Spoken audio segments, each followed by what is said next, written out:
Thumbs up. I'm cool. I'm cool. Yeah, man.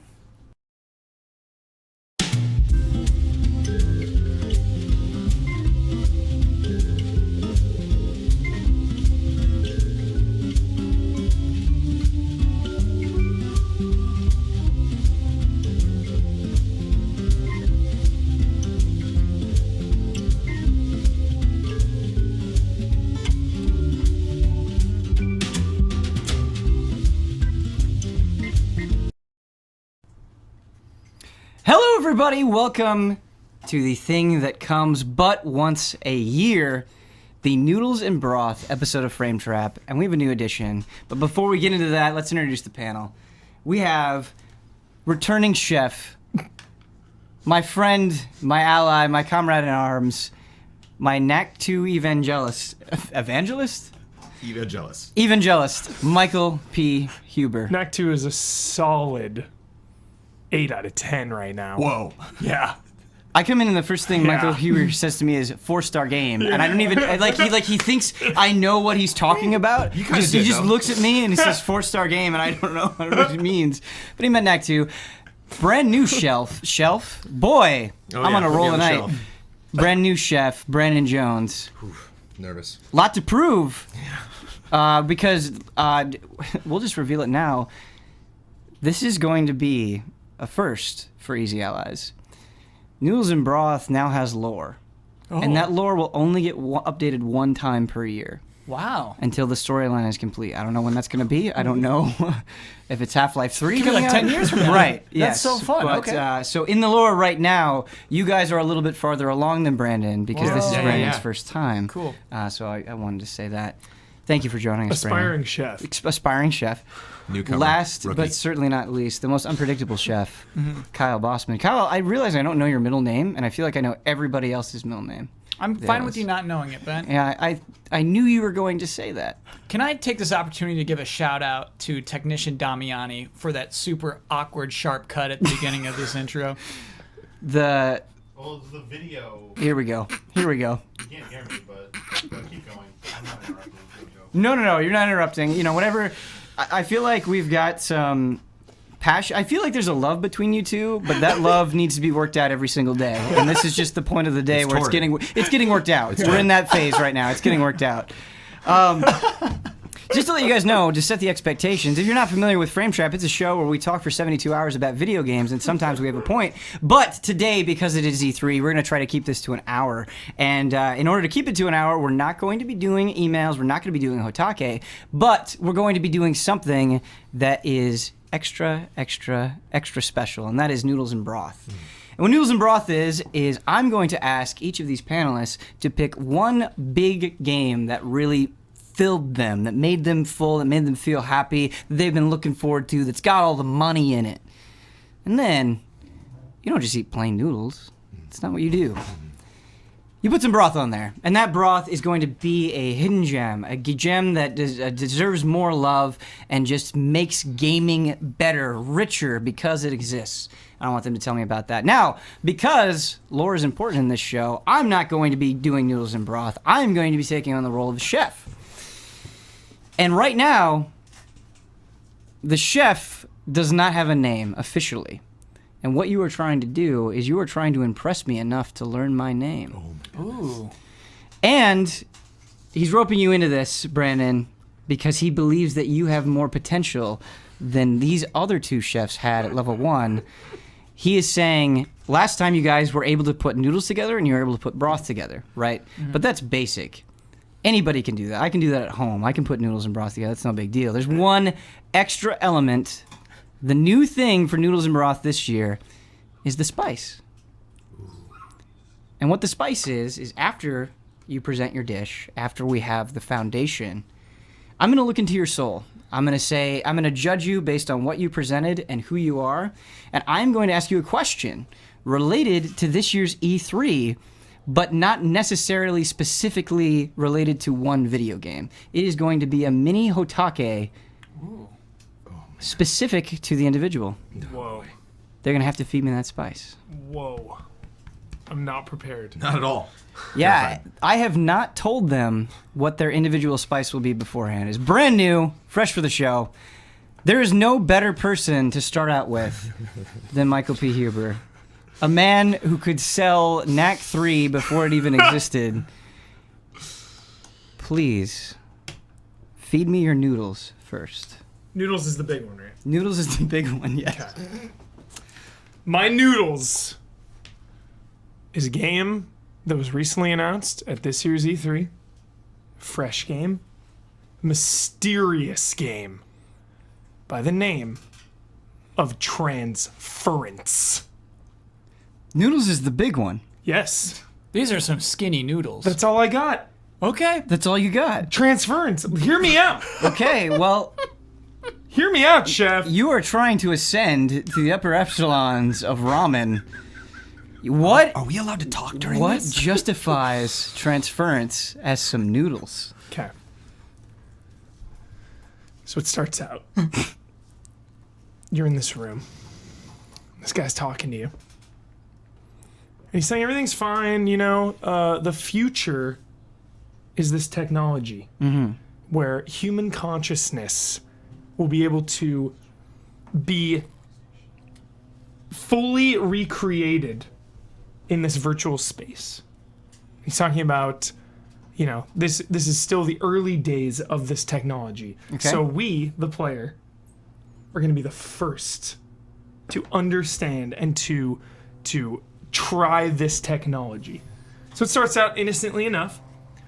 And he says, all right, you're going to be going in the mind of this patient. Don't worry, everything's fine. Like, he is the first one to kind of upload his mind into this world. So, you know, we want you to go in and see what it's like. One of my favorite things, too, is I love demos like this that are not part of the final game. This is like a self-contained prologue to the main game. But it's letting you know the tone and Yes. the subjects, Yes. perhaps. So the tone is set, and for fans of like 1980s science fiction, David Cronenberg, Carpenter, Strange Things style, this is the dream. So It's a dream. This is yes. So What- hear me out. Okay. We're getting there. Okay. So I go in, and I'm in this house, and this is VR with these things, these controls, the small little grabber, not like the kind of like the Vive, but like smaller, you know. The Oculus. Yeah, I guess so. I've never used Oculus. Gotcha. Yeah, it's Gotcha. interesting. Okay. I put them on a judge this week, and they're like, press A. I'm like, A? Yeah, I don't know. I've never used this thing. Oculus Touch, I think they're called? Yes. Oculus Touch, yeah. Okay, so I got the Oculus Touch, and it's like a haunted mansion, and I'm in this house, and you can pick up like anything in this house to use. I pick up this ball, I throw it. There's this kid running around, and he's like, "What are you doing? What are you doing in my house?" And it's really unsettling because he can come up close to you, and then he'll turn the corner, and you'll go, and he'll be gone. Just like these mental tricks, mental damage. So what really set this game apart, other than the tone, was the quality of puzzles. Flipping the light switch, and none of this is immediately apparent. The game doesn't really guide you. There's some flickering things kind of in the environment that you can interact with. A lot of things that don't give it away like that. So you flip the light switch, and it transfers into a different time. So it's like this house in 1992, or this house in 2003. We got a singularity going Yes. So you take the keys from the past and go to the future to like unlock the door to the basement. You go down to the basement. There's this man down there. He's freaking out, like PTSD. Can he see you? He can see you. So then you have to change the time. You got to open the door, but then go back in time. So it's all of these like time swapping puzzle, like taking things from one time and one area to another. So the progression. How are you moving? Sorry to interrupt. The Oculus Touch, full movement.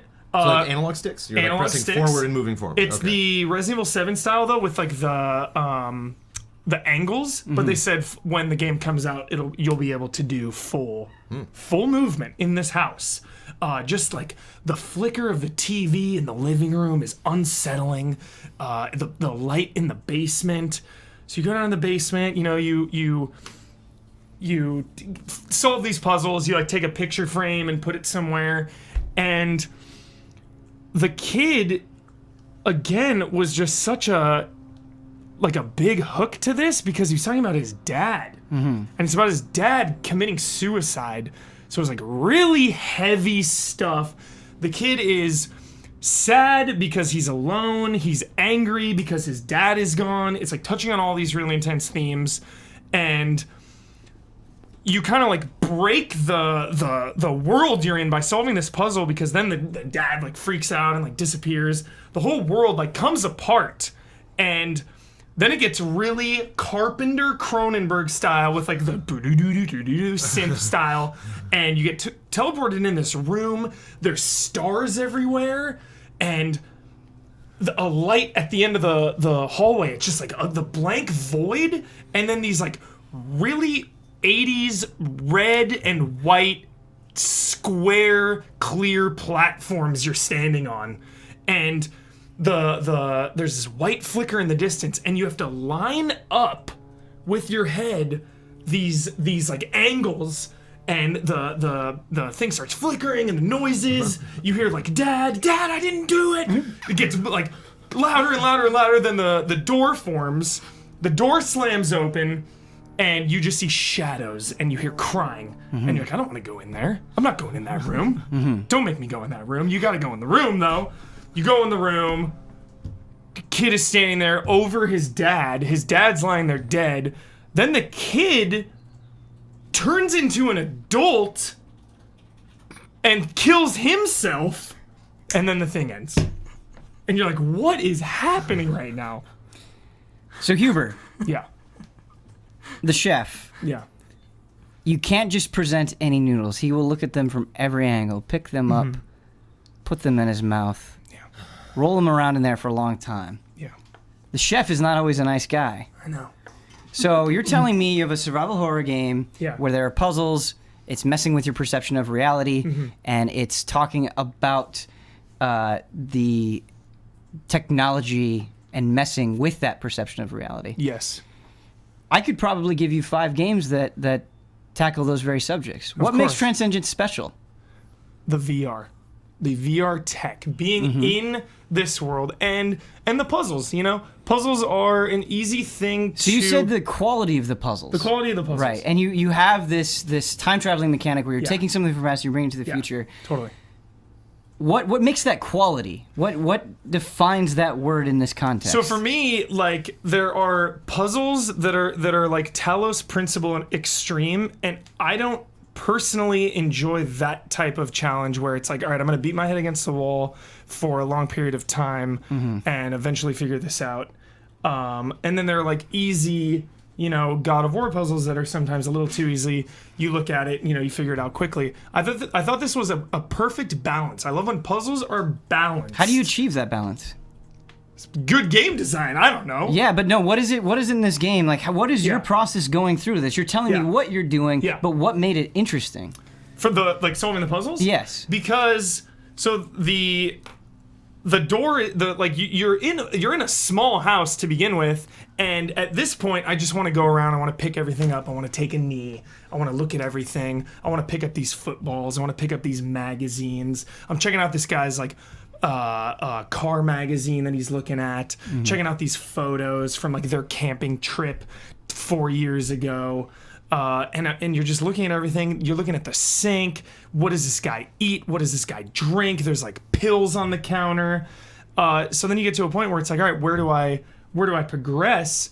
And the door is locked. So it's like, all right, I gotta find a key. But again, the key is in the other time period. So like it gets to a point where it's like, all right, what am I supposed to do? And then I realize like, all right, I'm just gonna mess around in the environment more. And then you flip the light switch. It's like, oh, I'm gonna turn the lights on because they were off. It was dark, and it was just like, oh, it's like dark in here. I want to turn the light on. So I turned the lights on, and then that transported me into the other world. And I thought that was clever because it was A like virtual and hypothetical light bulb. exactly. So you're Yes. telling me that instead of the game saying, "Hey, here's this mechanic, here's what you do," and then throwing you into a room where it's like, okay, I very clearly need to use the mechanic in the very simple way that they just described it, Yeah. that you had this very satisfying Yes. sort of Like, stumble, this sense of discovery Yes. that was constructed in such a way that led you down that path. Totally, because it wasn't just like, yo, go here, find this, or it wasn't like, that looks like the thing I'm gonna need to get.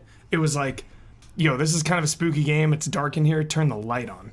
Huber, I have a concern. Yeah. I have a concern that you, as the player, aren't doing anything with the story or these characters.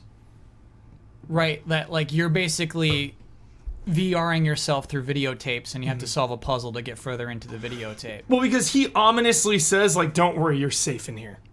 Don't worry. Yeah.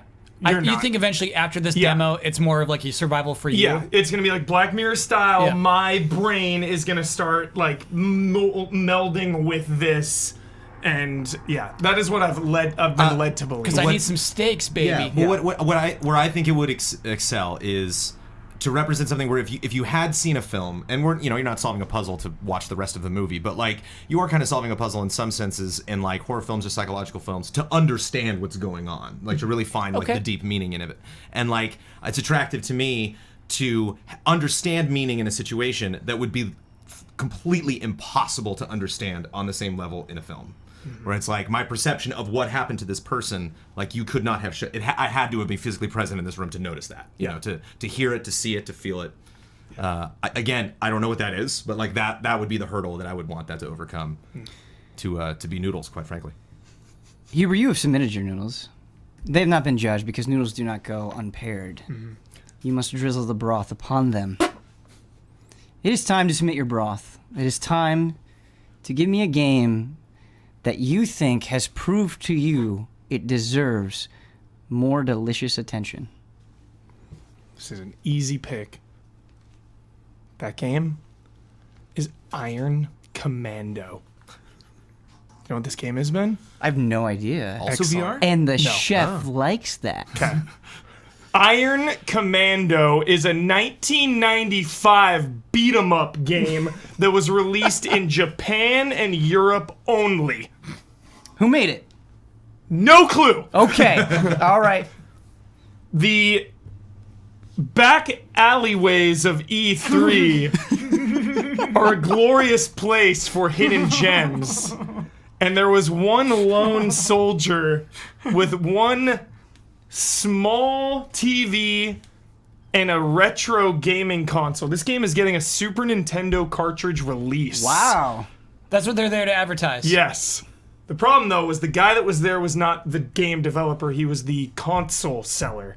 He was see. like, yeah, they couldn't make it here, but we're representing their game. So he couldn't answer any of my questions. So wait a minute. This game's Wait a minute. also getting a digital release. Michael Huber, Yeah. prowling the back streets of E3 as you do, Yeah. as you are known to do. Yes. What? Why? Why stop here? What drew your attention? Because I was walking by, and I turned my head, and there I see it on the screen. A classic beat 'em up. One of my all-time favorite genres. Why? Because obviously nostalgia, but I love the co-op aspect. I sat down with a complete stranger and played through a couple levels of this game, and we had a connection. We had a bond. I asked him the safe word. I said, "Hey, got a question for you, dude. Like, give me your answer immediately. I gotta judge." Is this the first thing you said to him? Yeah. This was a random civilian who sat down. Right. I was like, "Yo, if we're gonna play co-op, I need to know something." You didn't even introduce yourself. No. You didn't say, "Hey." No. Okay. He looked like the kind of guy that was ready for this question. Okay? He was ready. I said, "Who's your favorite Streets of Rage character?" Without hesitation, he says, "Blaze." Whoa. I'm like, "All right, let's do this." Iron Commando. Because he's never played. And you're Axel. Axel's your favorite, right? Yeah. Yeah. So we're ready to go. That was perfect. Yeah. I had called Brad prior because I saw the game. I saw it was co-op. Yeah. I called Brad to come over because I was going to co-op it with him. But Come he had- over. Yeah. But he had another, I was gonna say, did you get this guy's number? he had another appointment. No. So this game reminded me obviously of Final Fight and The Punisher, because there was a big emphasis on weapons, shotguns, Tommy guns, knives dropping in the environment. There was the soldier character, like the American soldier character, and then the martial artist character. They both have different moves. The martial artist is like big on kicks and punches, and the soldier is more like throws. You can like throw and grab. It just looks, it looks those big sprites. The characters are really big and beefy. And again, the weapons are cool because like, you'll pick up a shotgun, you only get a couple shots, you'll throw it away. So it was just constantly engaging. There was like a boss fight was like a 1940s style car that came up and enemies kept like pouring out of it. And then you had to like punch and beat up the car. So with these characters, one of the biggest joys of Streets of Rage, I think, is that it's a game where you can hop into it immediately and just punch and jump kick your way to victory. Yeah. But there are surprising moves that you can do. Yeah. There are button combinations where you're with your buddy and you're like, wait, how did I do that? And then you spend the next couple of fights trying to figure it out, that extra layer of depth. Did that seem present here, or was it pretty simple? Again, the developer wasn't there. I couldn't wanted ask to know questions. if there were like co-op attacks. We were trying. We couldn't really like see if there were. The big thing for me comparing it to the Punisher are the weapons. That was really the variety. A lot of weapons dropped constantly. Like within 10 minutes, I had seen like 3 or 4 different types of guns. Are these weapons something that you get and then have for a very short amount of time and are yeah. powerful, or do they last quite a while? No, they do not last long. So you're picking up bats, hitting a couple dudes, it breaks. Double Dragon style. Double Dragon style. You're picking up wood planks, bashing people. There's a special move that's like grenades. You jump up in the air, throw a couple grenades down. How was the music? Music was solid. It was Solid? Exactly what you would expect. It's obviously not Streets of Rage levels, but it was a appropriately funky electronic. Funky. Yeah. Okay. Funky Iron Commando. There was some Iron Commando funk. is funky. Yeah, there was some funk. What's this coming out on? This is coming out on Super Nintendo. Wait, it's not like coming out. I thought, because usually when they do this, it's Yeah. like it's coming out on Steam and then we're doing Yeah. a special. There's a PC version and Okay. a Super Nintendo release. Okay. Yeah. I demand that there be a Michael Huber, Bradley Ellis Oh, 100%. Super Nintendo stream. 100%. What of was your Iron character? Commando. He was like the soldier, and then there was the martial artist as well. You don't remember the names? It was like Jack something and Chin Quay, or Oof. like it was a C. It was like Chun Li. It was like It was Chun-Li? something dash Lee. Yeah, I don't remember. Okay. Yeah, because I didn't play as that character. I don't remember. Yeah, it's just if it was my broth, I'd probably remember the characters' names. Yeah, Yes, I wasn't there for the story. it's a good point. Wasn't there for the story. It was about like From no middle name. shadow organization is coming to take over the world. What was really funny is there's like a giant meteor like coming to hit the Earth. Yeah. That was the premise. I can imagine So- there were two things that were kind of like blurring your vision at this point. One, that this game existed at all. Yes. And two, that you asked who is your favorite Streets of Rage character, and it was immediately answered with Blaze. I can imagine that'd be distracting. But Michael Yes. Huber, you've submitted your Noodles and Broth. Thank you. You have the foundation. This is the part you're familiar with. The spice. Gonna do the spice now. The spice. Now it's time Spice must flow. for the special part. While this has been going on, it's a slow process. It takes some time. I've been looking into your soul. I've learned the things that you're honest about, and I've learned the things that you are dishonest about. And now it is time to divide them and answer a question about E3 2017. Okay. Here's the spice, Michael Huber. You're a man of dreams, Yeah. okay? I remember your reaction to Shenmue 3. The world remembers your reaction to Shenmue 3. And it felt like a moment that was not just important for you. It felt like a moment that was important for all of us, where we're like, crazy things can happen. Yeah. Crazy, beautiful, wonderful things can happen. It's important to not give up hope. And I remember talking to you before this E3, and there would be 3 a.m. Slack posts from you. Slack is where we all communicate with each other and try to coordinate things. Totally unrelated to work, Huber would just be 3:14 in the morning, and Huber would be just screaming about E3. So excited, so thrilled. Yeah. But Huber, a lot of things that you wanted to be there this year were not there. There was no Shenmue 3. There was no Resident Evil 2 remake. Yeah. The list could go on. Do you think that that's what makes E3? Do you think games that are announced that don't come out for years and years are what make E3? Do you think E3 is about the hype? Because that wasn't there, was this a good E3 for you? That's a hard question. E3 to me is about dreams. It is about possibilities. And you can't always expect your dreams to come true every year. So, I have been incredibly spoiled for the last couple of E3s with game announcements and information about games coming out. But I believe dreams still came true this E3 with Beyond Good and Evil 2, Metro Exodus. So, was this E3 the best of all time for me? No.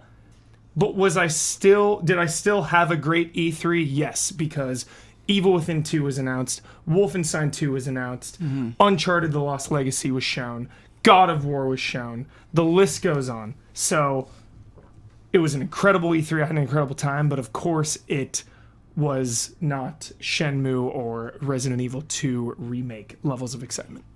So Evil Within 2, I think, right, like let's pretend both Evil Within 2 and Shenmue 3 don't exist. Evil Within 2 is an easier game to predict, right? Yeah. Evil Within 2 is announced and then coming out this year. Yes. It's right around the corner. It's tangible. You can almost taste it. Yeah. Shenmue 3 was announced last year. And it's 2 years been ago. 2 years. I'm sorry, thank you. Yeah. 2 years ago, and it's been slow to progress, or not slow to progress. What I'm trying to say is, information has come out slowly. Very. Drip. Drip.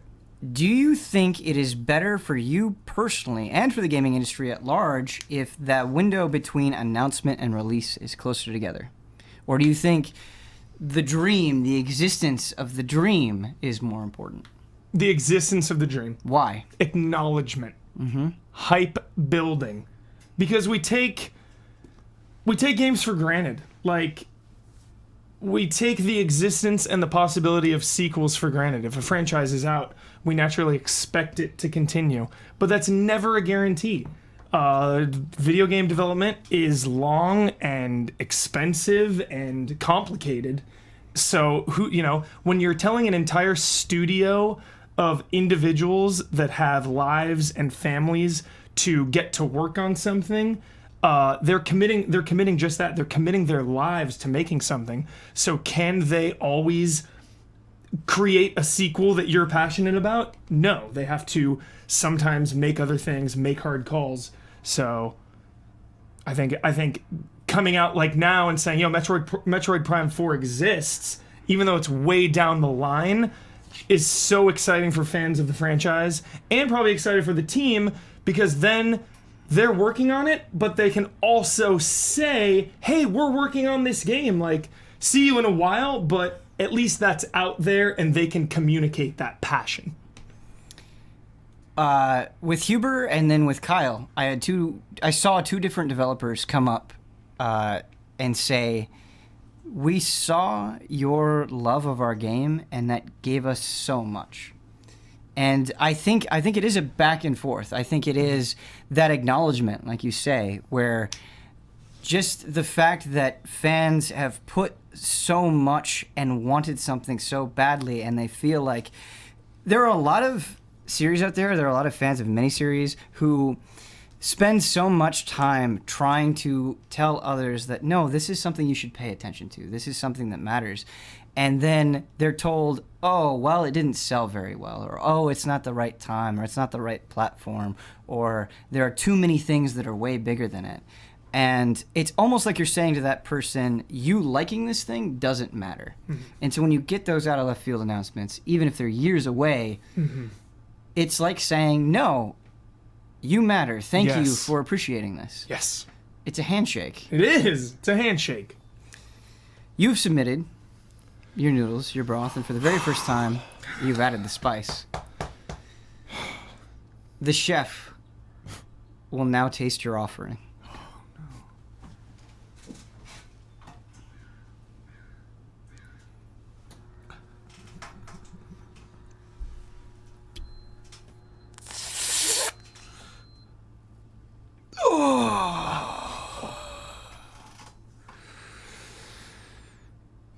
SUGOI. Brandon Jones, new chef at the table. Hi. We're getting right into it. No preamble. Great. Give me your noodles. Mr. Chef Michael Huber here, who I very much admire. I all told do. you about games that he was not expecting. The surprises that he found at the show. Those are delightful. Both the noodles and the broth that I have to offer you, I knew were going to be at the show. I knew these were appointments that I was going to have, and they were for games that I very much hoped would meet my expectations. They have met them. They have exceeded them. I feel a warm feeling in my chest when I think about the fact that I'm going to be playing these games in the coming months. The first game is very personal to me. It is the spiritual successor, in my opinion, to, without hyperbole, one of my most anticipated video games I have ever played in my life. A game that I once I found out that it existed, and once I thought what it could possibly be, I absolutely could not think about anything until I got my hands on that. And that was Spider-Man 2 for the PlayStation 2. And I went into E3 this year just saying, please let there not be some gimmick, some weird story twist, some angle, something they're trying to prove in some weird way. Brandon, I'm sorry to interrupt. Yes. Before we continue any further, I know you. I know you love Red Dead Redemption. That is a game that, when you look on the internet, receives universal praise. I know you. You love Final Fantasy VI. That is a game that you go on the internet, receives universal praise. These are games that are very clearly great. But Spider-Man 2, Final out of Fantasy left VI, field. I didn't know about until after it had been released. Sure. GoldenEye, I didn't know. I did not play when it launched. Yeah. It was another friend that had to introduce me to that game. Right. Red Dead Redemption, I had my doubts. The trailers look good, but again, it just wasn't something from the announcement of it that I absolutely could not wait to play. But what is it about Spider-Man 2 that has you all giddy inside? I have not prepared food for you before, but I'm a fan of the open world variety Yes. of video games. Yes. And I've played many games where I've traveled around New York City.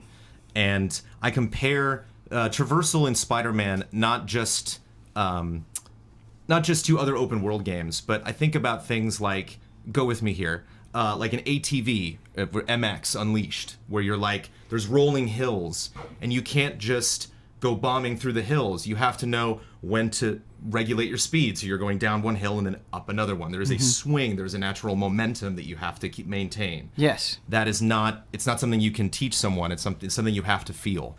Granted, I did not play Spider-Man 2, or Spider-Man PlayStation 4, Spider-Man. But I saw it demoed by someone who sat next to me and played the game. And all of my boxes are checked. Every concern that I had going into it, every issue that could possibly pop up is not present. And it feels like an affirmation for me. And I would like to tell you why. The first thing that excited me, Peter Parker is 23 years old. He has been Spider-Man for a while. They described him as Spider-Man in his prime. No origin story. This is Arkham Spider-Man. This is as many villains as they could possibly put in this game Spider-Man, while still introducing new things that he doesn't know. And so that excites me. Obviously, we got the teaser of Miles Morales. So that excites me.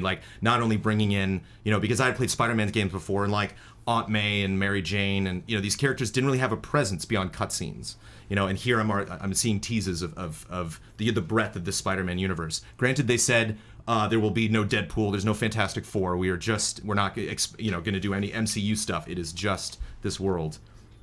But I like that we don't have to deal with origin. I like that a threat is going to be thrown at Spider-Man that is not, again, gimmicky. It's not like before they've done time travel or the symbiote takes over the city. There's no gross symbiote in the city. This is the most gorgeous New York I've ever seen in a video game. And what was special about this as well is this is the second time that I've seen this demo. So I see this, we all watched this at the PlayStation conference. And so I'm going into this and wondering, what is he going to do differently? And surprisingly, the combat didn't change up that much. Again, I saw him playing the game, so I know this was playable. Everything up to when Spider-Man spoke to Wilson Fisk was exactly the same. I could tell it was a different gameplay, but he used the same tools. He was showing off, some of the things he could do in the environment. And then, after he spoke to Fisk, and Fisk told him to keep his men alive, if you go back and watch the demo, he jumps up to a bridge between two parts of the building. And in the demo, he got up there very quickly. But in the demo that I saw, he jumped out of the building and took his time and just went very calmly around the building. And it was my favorite part of the entire demo. Because it was just open, it was freeing, it was them demonstrating, like, it was the press conference. We really wanted to get, in the interest of time, we wanted to get through it as quickly as we can. Right. But I'm just going to go out here and I'm just going to fly around this building because I am not locked into anything here. Like, this is New York. You can see it in the background. This is a very, very tall building. And I noticed, because I was not, seeing it on a small screen like I saw lots of press conferences this week, I was watching it on a big television in front of me, that a lot of these things he was manipulating in the environment, moving, something around to knock 3 guys over, or, picking up objects and hitting them with it, there were at least double the amount of things that he actually interacted with that were available in the environment. I saw that L1 button pop up a lot. One concern that I had, that a lot of people, told me, and was not even the first question I asked, but the first question asked immediately after the demo. I raised my hand and I said, people are pissed about QuickTime events. I'm like, people are frustrated about that. Right. And they don't want to, that is not the Spider-Man that they want. And what I was thinking going into it, that I told them, and they understood where I was coming from, was, my understanding is, you want to show your best hand at E3, you want to show variety. And you want to have these big moments that Spider-Man is known for. I think one of the most iconic images that I can picture in Spider-Man, I couldn't tell you what line it was from or when the comic was released, was just a massive object fell on him, and he was holding it up. And he wasn't in danger of being crushed, but he couldn't move. And he was trying to lift this thing, and the entire comic is just him underneath this giant, massive object. And that's very important for Spider-Man for me. Just something coming flying at him that you look at and you think, there's no way I could handle that situation. And somehow he is acrobatic enough, he's clever enough, he seems to do the impossible. And I think even though QuickTime events can be a burden, I do think they do help represent that when done well. I've played games like Resident Evil 4. I enjoyed those moments. Like, I think there are good moments where you can do that. Yeah, I think when we're talking about QuickTime events, Resident Evil 4 is the game that comes up that says, no, this is a game that had a lot of QuickTime events that is excellent. That Until Dawn. That doesn't, sure. Shenmue. Had lots of those moments, yeah. Sure. The original. What do you say to the people that think we live in a time where we want those moments? We want those moments where Spider-Man is doing something supernatural, where we feel that struggle, but we want to feel it without having to mash a button. Are there not more creative ways of doing this? How they addressed it first and foremost, and this also was a prediction of mine, was that we were watching a very specific story segment that happens very early on. It's the introduction of a main villain of the game, a character that I did not know, that I'm excited to learn more about. I want to say Invisible Man. It's like Nothing Man or something. Mr. Negative. Mr. Negative. So yeah, I'm excited to learn more about the Spider-Man universe. And so I think this was a big set piece. I don't think you will be doing this a lot. And they said this represented, those QuickTime events represent a very small percentage of everything you will be doing in this world. Any questions that we asked him about, like, Chuckle, are there the Balloon Girl and all that stuff? And he's like, we're not talking about that. And I was like, okay, like, how's the mission structure work? He's like, not really talking about that. Not going into how the open world works. Right. Which to me in every instance meant, yeah, but we're just not specifically saying I like the that details. they changed at the end when he does the first person. Which again mixed it up, is something that a lot of the previous Spider-Man games have done. So they've learned those lessons. They're testing and implementing this stuff. And to be honest, we're probably not getting this game until the end of next year if we're lucky, I think. And they might take that to heart and might, if they're planning sequences right now, maybe dial back on them and be like, there's no physical way that we can have this crane drop and have you in real time flying around the world, wrap around it and tie it to buildings. It's just too much, Sure. that's far beyond what we have the potential to do as developers for an incredible developer as Insomniac. And maybe they dialed some of that back. One of the things that I did like, though, that I think is a great counter to it, that someone who enjoys context I think will appreciate, that crane is stuck to that building. When you finish that mission, it's still there. So when you're zipping So through you the can world, zip around and just run on that crane. And after a certain amount of time, it will go away. Because webbing goes away. And they will know. They'll fire department and paramedics and people come in and clean it up and but he was very quick when he asked that question. I was like, is the crane still there? And he's like, yep, but after a while it goes away. Next question. It was just like, yeah, like that just absolutely made sense to him. So I think it's a good compromise, and I'm excited to see how that city changes, how like these kind of set piece moments that happen around the world. I think about something like that, and another concern I have is like, I really want to go to Peter's apartment. I really want to go to Aunt May's house. I really want these places to be there, and I didn't get answers on that because they didn't get into the open world, but I have positive vibes. One other element that I really appreciate in demos is when someone screws up. I really enjoyed that. I really enjoyed when the guy fell off the cliff in Uncharted. That was great. You know, it was very endearing to me. And one of the just little tiny moves. There's all sorts of little like things that he can do in the environment now when he's traversing. But he has this little 90-degree I want to go that way move. And that was a problem in Spider-Man 2 when you didn't have enough momentum, and it's like I just want to get around this corner of this building as fast as possible. Just webbing-wise. Just completely, Webbing yeah, move, right? while I'm swinging, just completely switch my direction. And he missed one. He kept on going, and like said an expletive after he did it. It was like damn it, I tried to go back. And the guy, like creative director, apologized after. He's like, what happened there is he did a side thing, and we all were like, it was great. Like I actually really liked that moment. Brandon, there's one huge element of this game that we haven't talked about. And what do you say to the people that watch that E3 trailer and they go, it just looks like Batman. They're just copying the Batman formula. What is it going to be fun fighting people in this game? Is it going to feel new? Is it going to feel different? Is it going to feel Spider-Man? One of the things that they really wanted to focus on. I mean, this man loves Spider-Man. This creative director, was deeply, deeply devoted to this character. Brian Intihar. Thank you very much, Mr. Bosman. Helping you out. You're a newbie. You're new at this. This is taking notes. Don't put the chopsticks in like that. There were multiple elements to the combat. One thing that he said is I don't see him beating up people in a sense. Like he's not solving these problems with his fists. Like he applies force when he wants to and when he has to. But like more than anything, he is an acrobat, and like that's how he uses. That's how he wants to solve things. And one thing that I don't like, I'm a big fan of Batman. Traversal in Batman is not my favorite as far as like from a realistic perspective. I enjoy exploring that city, but like you can right, it's great, it's fantastic. But like you go on like a straight line towards a building, so like you can catch like a fire escape at some time and just kind of like I've had some janky moments in that game. Just traversing is all I'm saying. They got better at it over time, but the actual act of coasting through Gotham is not my favorite part. My favorite parts are the story. My favorite parts are literally just seeing the world and seeing how that comes together. It seems like somebody might be receiving some hazing in the chef dormitory tonight. I'm just saying the physical movement in Spider-Man is the sweet sauce, is the one of the cores of the actual taste of the noodles. Is one of the reasons why I will play Arkham anytime, any day, but I will not play Arkham to fly around, where I will play Spider-Man to explore the city. Does that translate to the combat? I mean, are you using your agility more than you're using your brute force? I think Batman looks kind of silly when he dodges in Arkham sometimes. He'll move an extremely far distance in an extremely short amount of time, fly almost. And there's something about the size, the build of Spider-Man in a way that he's not just like, my body's just gonna fly over there. Like he almost flips every single time. Like it's just the way they will slow down specific moments. And I played a lot of open world games. I saw a lot of open world games being played at E3. This game absolutely had the smoothest animation of anything that I saw as far as combat was concerned. I too, Jones, saw the stage demo.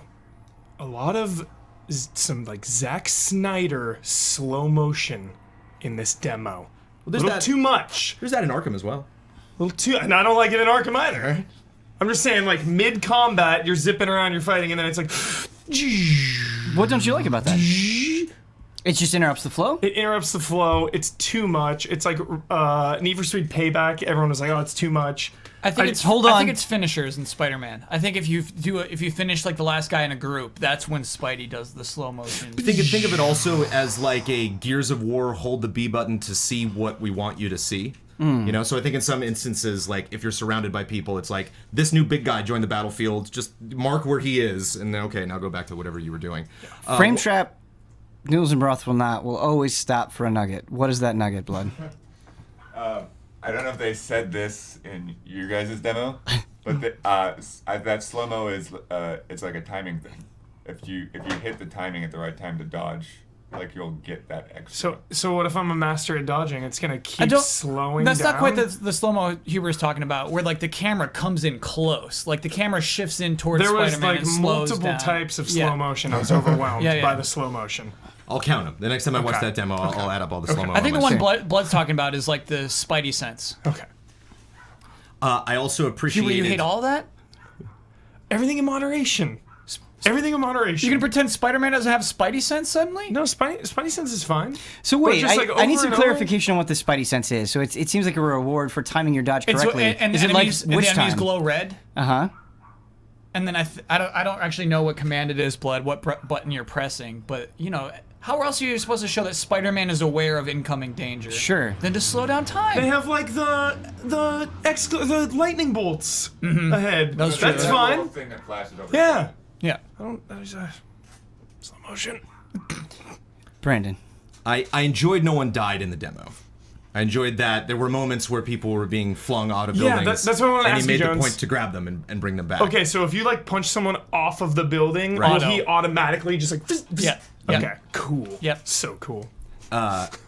And yeah, it was just, frankly, the most polished game that I saw on display at E3. As Wow. far as, And you saw a lot of You games. know far what? as- I agree. as far as what they were ultimately attempting, Yeah. what they brought to the show, and how it performed. I've seen people upset that it's only 30 frames per second.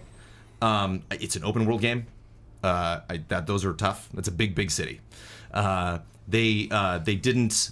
Multiple people asked in different ways how big the city was, and he always just said it's big. It's a big city. But I mean, you can get a good look at it from all angles because he's up very high in that demo. Someone just compared it to Witch Time and Bayonetta, which I think is a good comparison. Huber hates it. I like Witch Time. Oh. Witch Time pulls it off. That's what I said. Wich Time pulls it off. All right.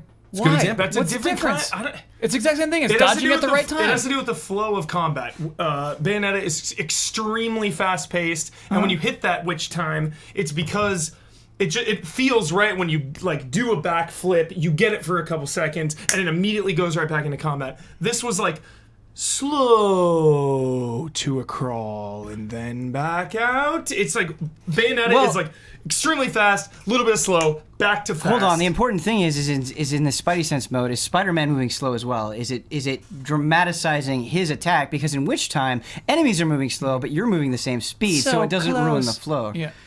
And that's you're still in control. There's Yeah. this like slow motion take me out of control to like spin around Michael Bay style of Spider-Man. Those are the finishers. Those are the finishers. So yeah. unnecessary. Okay, so that's a whole different thing. Just a yeah, nitpick. Yeah. It's fair. Just a It's fair. nitpick. It's fair. Brandon. To finish the noodle, I just want to read something I said No. before. Please Don't interrupt the chef. No. Oh, I'm sorry. I It's just wanted okay. to add one more thing. It's okay. I'm not quite finished with the He's presentation. showing care in the noodle. And he's showing poise as we sling questions Yeah. as Yes, well. he is. He's showing poise. Style counts. I know I illustrated this before, but this is a completely independent game from everything that's going on at Marvel.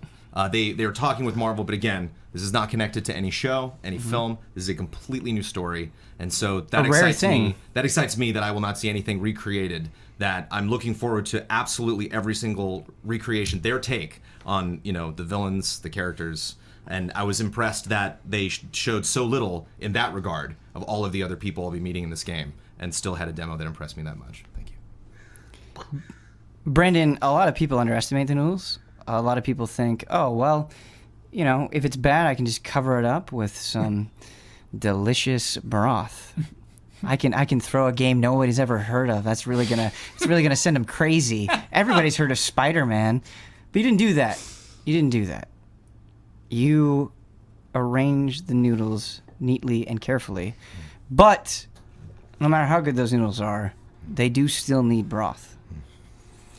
The broth that I will prepare for you today was a broth of uncertainty, of hopes, but of also fears, of a sequel to a game that was in one of the major press conferences from this E3. So this is a game that is not unknown to many people. This may not be a game that's on their radar. This may be not a game that they were necessarily convinced of from watching the press conference. It is a sequel to a game that frustrated me very much. It is a sequel to a game, Chef, that you and I have a relationship with. Ah. It is a sequel to a game that we streamed together. And I forgot about this stream. Thank you for saying that. I forgot. It is a sequel to a game called State of Decay.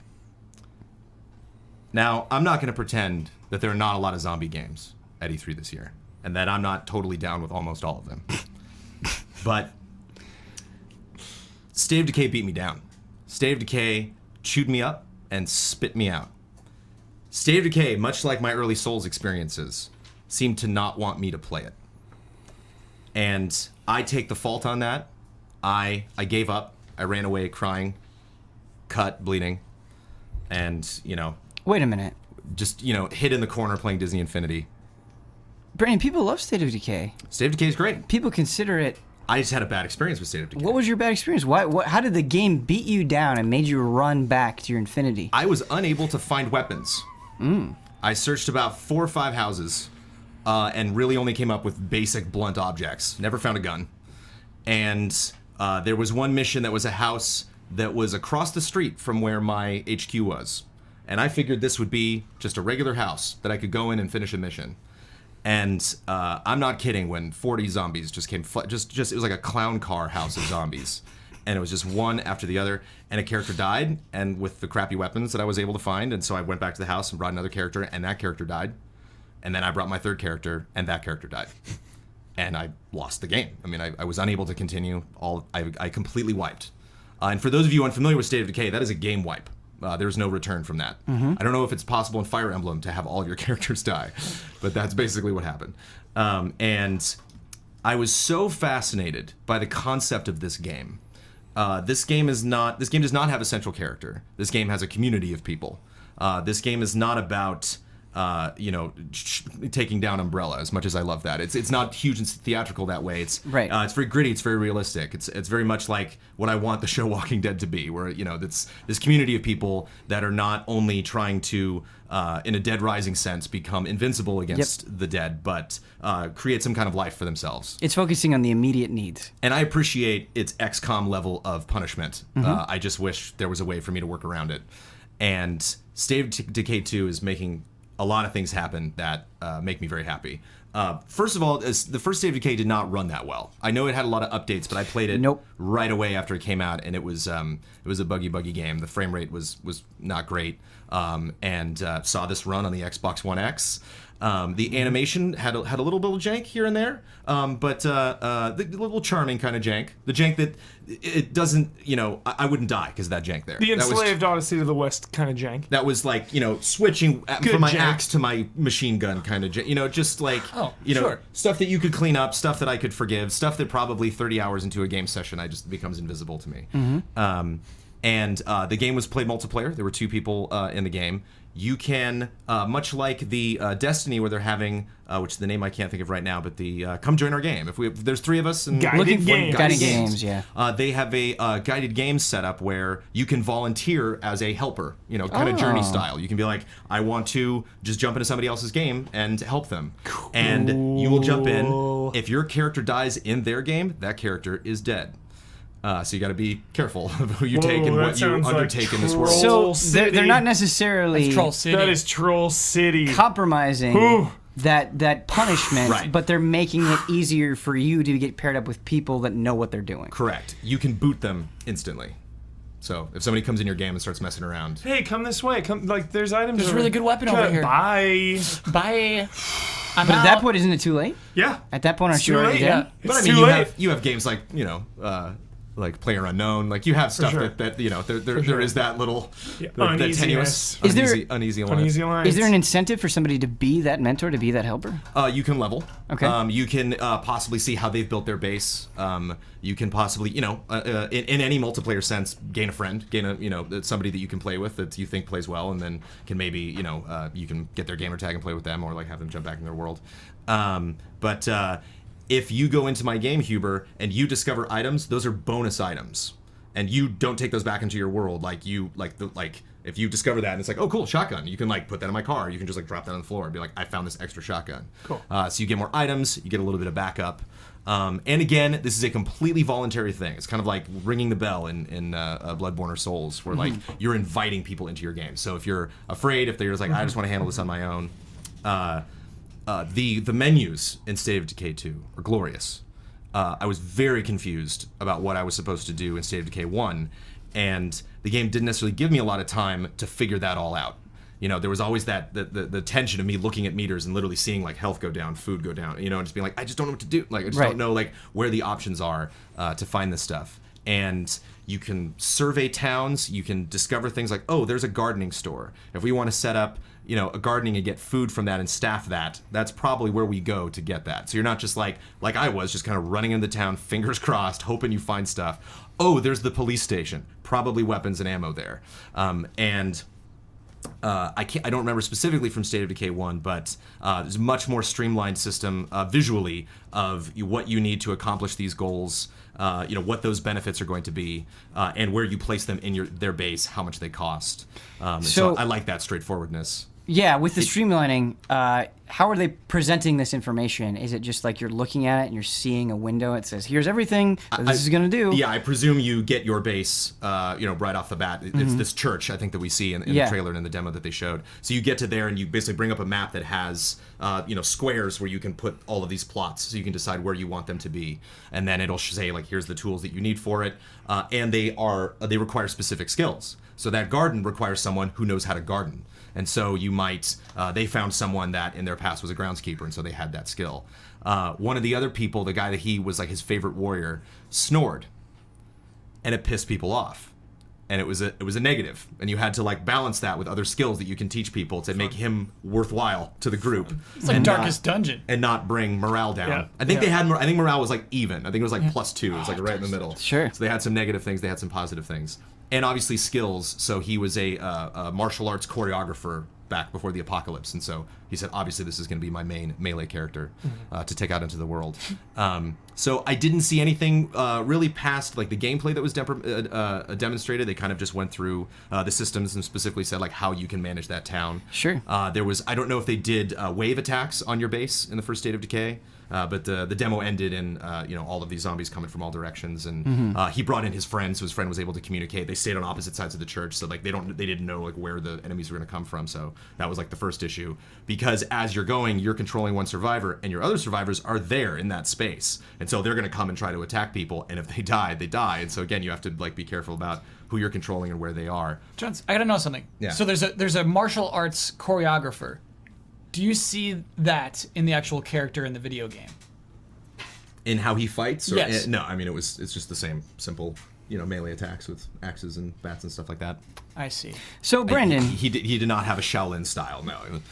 you're talking about these various systems and the hard decisions that you have to make and making the best with what you have. And all that's really interesting, but you're also going to be spending a lot of time just wandering around the environment, killing zombies.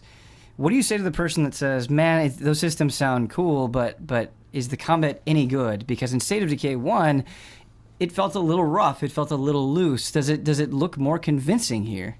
It looks smoother, yeah. And it was tough for me to get to a gun, and so like part of the difficulty with the combat, I felt in the first game was that I kind of had to just make do with whatever I had. Right. And so I like that if you do enjoy guns more and you do want to get that, do want to find those resources, you can go out and get those. If there is a weapon that you like, you can try to find more stuff like it.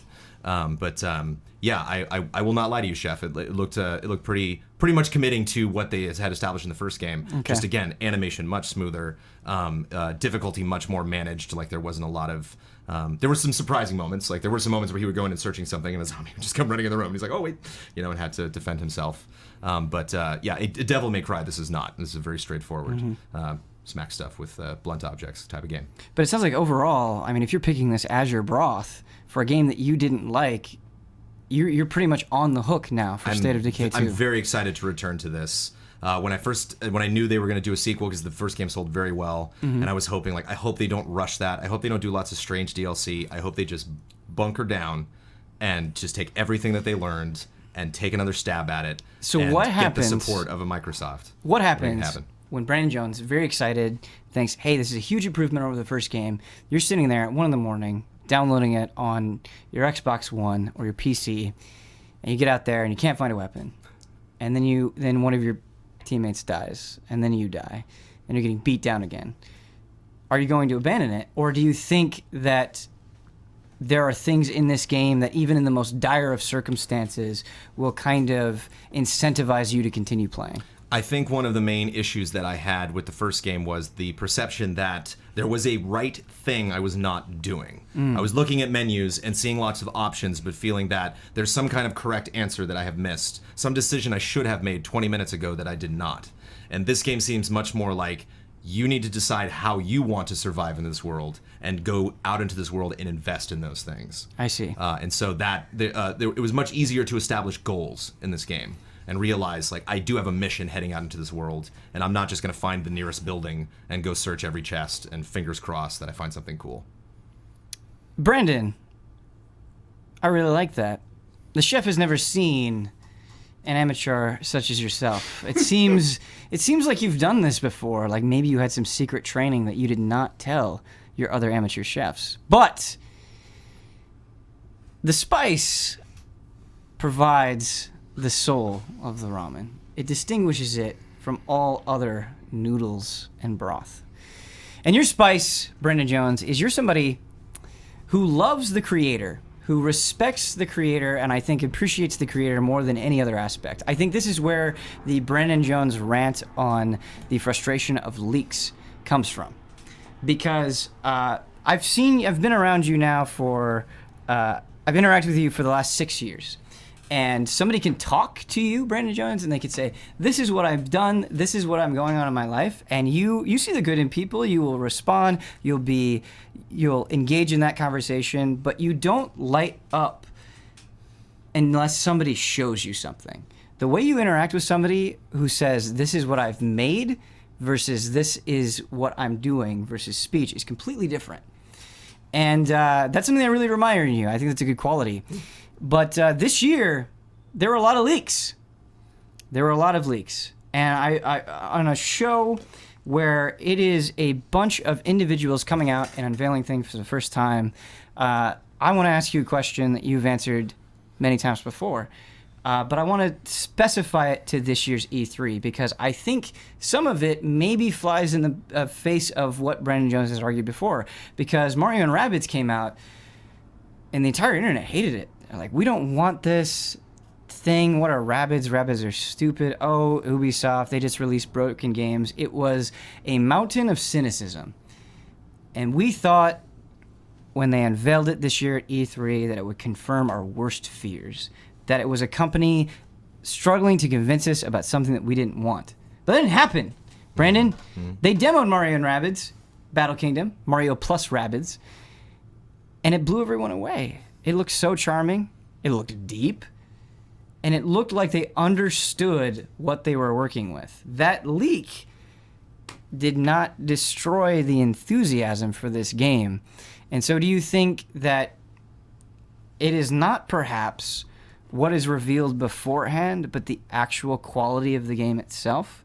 That a good game will be able to rise above a leak and it doesn't hurt the creators as much as you say it does?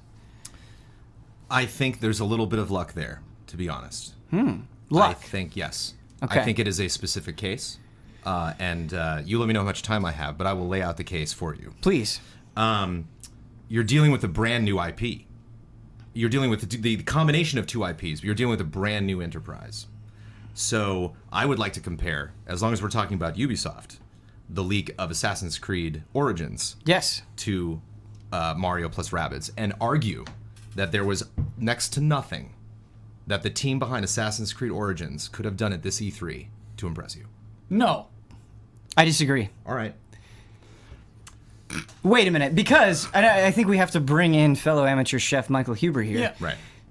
He was so excited for Assassin's Creed Origins. Yes. He went in believing that he was going to love it and walked away with some reservations. Right. So There's nothing it could have you done? really think there's nothing that could have That might be a Huber bit going? extreme, but Okay. I think that Mario plus Rabbids, despite while you may think the negative attitude that was being pointed at that game was a negative going into the show, it was actually a positive because of what that game ended up being. Mm-hmm. And they didn't change that game after the leak happened. That game was what it was. Mm-hmm. Those systems have always been in place. Those characters have always been who they are. We just didn't know about them. Right. And the same thing with Assassin's Creed. I think one of the big things about Mario and Rabbids was We were nervous about why. Why did this happen? Why are you combining these two characters? What is the end result of that, and what could that possibly be? And there were so many different permutations of where you could possibly take that concept. And everybody basically chose to focus on all of the negative things because the positives just didn't seem possible. Systems that deep, I doubt it. Like in something that seems this comical and trivial. A respect of a treatment of these characters that we love so much. Just the jarringness of seeing a Rabid Peach and a Mario together, like seeing like the look on Mario's face and like, does that make sense? Like, how comfortable am I going to be? And that uncertainty, that speculation, all of the wide open possibilities of that game is exactly where you want your game to be before E3. You want people to be talking about it. You want people to possibly be skeptical, to possibly be positive. You want to have division. You want to have turmoil. You want to have, if you got a good game. If you meet that game and it's not good, there's nothing you can do. Again, where the luck came in. This happened to be a game that was leaked that ended up being a fantastic game. When Assassin's Creed gets leaked, you know exactly what that game is. This is a sequel to an established franchise that has had many, many, many entries, that is focused on many different time periods. So you hear Egypt, and when you see pyramids, it does nothing. When you see sphinxes, it does nothing. When you see horses riding around in deserts, it does nothing. Because I pictured exactly that for months now. Years almost. That's what that leak did. It completely took all of the wind out of that announcement. And that's what I mean by, what on earth can you do in an open world game to show you in just a small amount of time the expansive craziness of the stuff that you can do, compared to how your mind just melted looking at Mario plus Rabbids, like really seeing like how these systems work and constantly now asking questions. Whereas I played Assassin's Creed Origins and I liked it, but it did not surprise me because it couldn't. Couldn't it have, though? I mean, this is a game that when we think about the first Assassin's Creed, the idea of playing as a character who is from the present and going into the past, and that reveal, that shock with the original Assassin's Creed, that there were actually two halves of this game, they can absolutely surprise you. They have this whole sci-fi element that can go in any direction that it wants to. But the last however many Assassin's Creed games have basically abandoned it and made it a throwaway thing that feels like it has to be included. So they have this huge chunk of this game where they can do anything, and they are consistently doing nothing, and you're telling me there's no room for surprises? I will admit that I think Mario plus Rabbids is a more exciting game. It is a game I'm more eager to check out. Yes. And is a game I think will perform better in the public eye, be that sales, be that reception, be that public opinion. But I think the gap between that gap, that when it's filled at E3, when that vacuum shuts and we realize, yes, this is great, all the worries I had are now gone, is so much smaller. The possibility to make that impact, I think, is so slim. Especially because you have to consider that you can't just make an E3 demo in like a month. Like, this takes time to put this stuff together. So like the course that Assassin's Creed Origins was on, the surprise that they were planning might have possibly hinged on the fact that you didn't know it was in Egypt. And so like once that happens, now you got to totally shift. Whereas like I don't think you had to shift at all after Rabbids. I don't think they had to do anything. They saw that reaction and they know it's going to be deep. They know we worked with Nintendo and we were respectful to these characters. But is that just potentially making an excuse for the thing itself? Because imagine if the rumor, for example, with Assassin's Creed Origins is that you go to a bunch of different places. Sure. Like, or you are in modern times for the whole thing. I mean, is maybe the response is all of the air sucked out because the thing that leaked wasn't all that valuable in the first place? Possibly. I think no matter what Assassin's Creed game you make, I think no matter how radical you make things happen in that franchise, it's going to pick a time period and it's going to embody that. And to me, that's where most of the mystery lies. Those are the things that that's going to take my breath away. I hear, they announce London. I hear London all of a sudden. Okay, or I hear France. Right. But what? But how is it really going to look? Sure. And once I announce that, I just start to fill that picture in my head, where I think the picture of Rabbids was non-existent, where the picture in my head of assassins in Egypt was very clear. And when that was shown to me, it wasn't like, finally. It was like, that's what I thought. So, Jones, here, remember when you were talking about Spider-Man games, and you were talking about the games had just become, it's Spider-Man, but symbiotes. It's Spider-Man, but alternate timelines. It's Spider-Man, but, and that's what Assassin's Creed is right now. It's Assassin's Creed, but in London. Assassin's Creed, but in Egypt. They could just say, hey, let's just focus on Assassin's Creed. That game could exist. True. Major difference between the two. One is a property that exists outside of video games. So if you have different teams working on different Spider-Man games in different studios and different times. It was for different Beanox for like reasons. 5 years in a row. True, but like there was the Ultimate Spider-Man game that was based on the comic books. There's movie license stuff that they did. There was stuff that was based on, like there was like the Spider-Man and Friends game that they made. Remember, it was like all top down and like No. It was called Spider-Man and Friends, I think. Friends. What was it? Friends or Foe? Friend or Foe? So Spider-Man, I Friend or just Foe. think it has the trajectory of both of those franchises are different because you have one where every opportunity is an opportunity to shake it up because people want you to. They're like, please don't make that last game. Where with Assassin's Creed, I think there is a contingency that is like, please give me that thing I like. Yeah. And change it up, but do both at the same time. I think every time a leak happens, it's like you're in a car and you're on black ice and your car's spinning and it goes out of control, and you steer the wheel as hard as you can, but you have no control over your vehicle, and you see that edge of that cliff is coming, and you hope to God you don't slip over it, and sometimes you do, and sometimes you don't.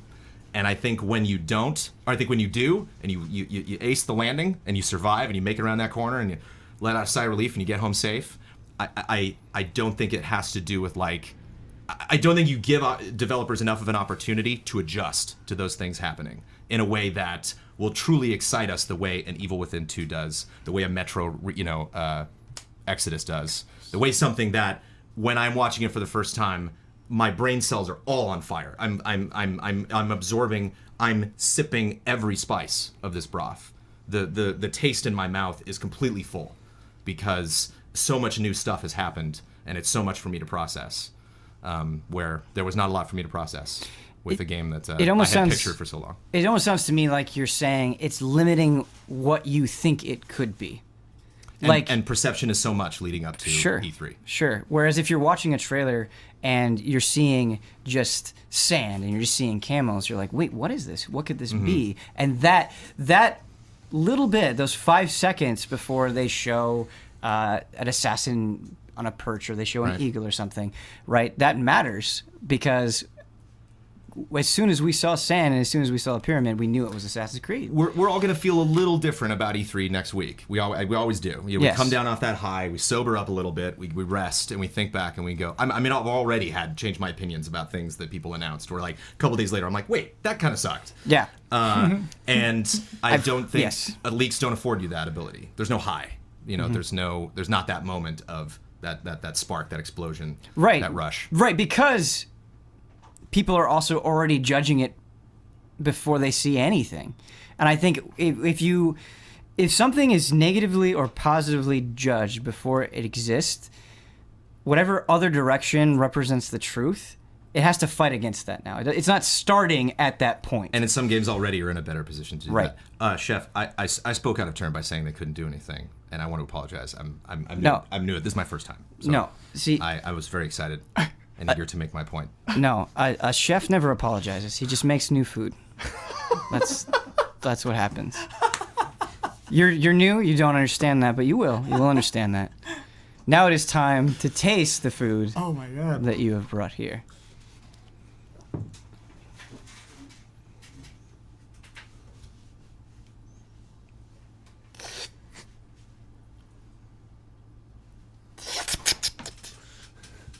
SUGOI. Closing the show, last but certainly not least, the most elusive chef, Chef Kyle Bossman. Ben, I want to tell you something that I hope the chef doesn't know. Some backstory. Please. So I have to translate for him. Yeah. Well, please don't tell him this. Yeah. I'm ramen rivals with Chef Hubert. You're ramen rivals? Yeah, in the chef dormitory, we are across from each other. Our rooms are across the hallway. One morning, I put a sign. I woke up earlier than Chef Huber, and I put a sign on his door that says, "You will never reach my level." And the next morning when I woke up, again, pretty early, there was a sign on my door that said, "Please work harder." And for weeks, we competed to see who could wake up earlier, to work harder, work harder. This morning, we woke up at the same time. And he looked at me. And he says, "Tonight, I'm bringing unconventional noodles." And I panicked, because I was gonna bring you some normal noodles. So I went back into my own little chef dormitory, and I went beneath my bed, and I drug out a little red box that I stole from my grandfather's attic. Within this red box, devil hair noodles. Those haven't been seen in 100 years. The noodles I present to you tonight. Wait. Before you present, there's something you should know. Oh. This is not coming from the chef. This is coming from me, because okay. if the chef knew this, you would be gone. It was said when you agreed to train for 100 years with the chef that you had to enter a new state. Yeah. That you would put aside all personal attachments. Family, friends, lovers, Yes. rivals as well. Yeah. You are supposed to become the ramen. So if the chef finds out about this rivalry, Yeah. he will kill you. That's why I try to keep it a secret. What is the devil hair ramen? Metal Gear Survive. But Kojima's not making that. Yeah. It's a multiplayer-focused Metal Gear. How could you bring that to my table? I bring you Metal Gear Survive. Prove yourself, devil. Ben, when this game was presented to us today, there was a nervousness even from the PR people who are normally pretty confident and jolly. They know what they're working on. The developers who are working on this game know what they are working on. They know they are working on a game that is undesired. It's true. But this is still a multiplayer Metal Gear Solid game. But it still has the mechanics of Metal Gear Solid 5.